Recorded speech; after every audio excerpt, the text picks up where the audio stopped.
เขารอฟังคำเว้าหวานหวานได้ลือจัง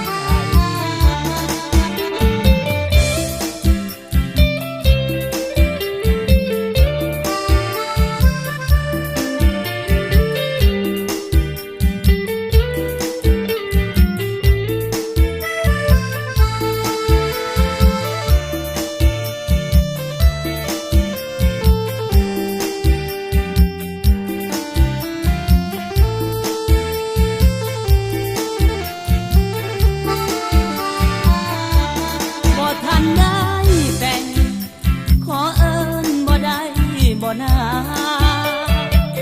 ขอเอิ้นล่วงหน้าคือสิบ่ว่าอีหยัง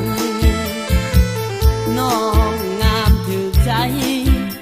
อยากได้เจ้าเด้นวลนา